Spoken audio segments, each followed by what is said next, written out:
Ayan, hello po sa ating lahat. Ika nga po ni Kalingap Eds. Walang dapat ikatakot itong si Beyonce kapag andyan siya.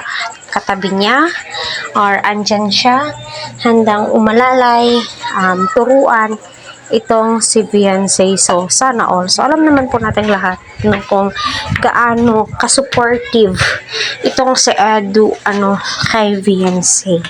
No, so unang-una, napaka-thankful po nila sa isa't isa. Although, hindi lamang po si Beyonce ay thankful kay Edu. Pati si Edu ay thankful, no, na naging partner niya itong si Beyonce. Kasi nga po, unang-una si Beyonce napakabait, no? Tignan nyo ha, napakalayo na po ng kanilang naging samahan. Nakailang part na po sila.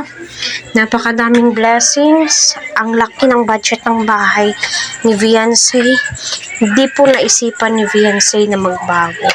Kung ano siya, kung paano siya noon, still ganun. Although, nag-improvement po itong si Beyonce base sa pananamit niya, pero kung papaano siya papaano niya i-welcome ang kalingap, pati ang magulang po niya, still ganun pa rin.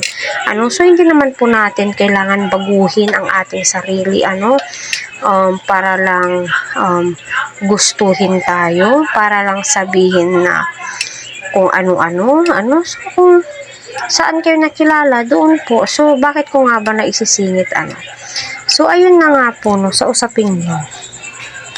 Yan po yung time na sinurpresa ni Edu itong si Beyonce at nagbigay ang sponsors ni Beyonce ng cellphone, di ba? Kasi nasira nga po yung cellphone ni Beyonce, nahulog daw po no, habang naghuhugas po siya ng plato. Kaya iyon, hindi makontak ni Edu. So, tila'y nagkatampuhan sila that time. Kita naman po natin na tinuruan pa po niyang magbike. At sinabi nga po niya doon na, sige na, turuan na kita, huwag ka dapat matakot kasi andito naman ako, handang umalalay, diba? Sana all. No, kaya masasabi ko, thankful po sila. Unang-una kay Kalingap Prab. Kay Dr. Love, Kalingap Prab, sponsors, viewers, supporters, lahat-lahat. Kaya hindi kailangan magbago ni Beyonce. Ugali, no. Wala na pong dapat baguhin si Beyonce. Napaka-perfect na po niya sa mata ng supporters, ng sponsors, diba? At napaka-bless ni Beyonce, di po ba?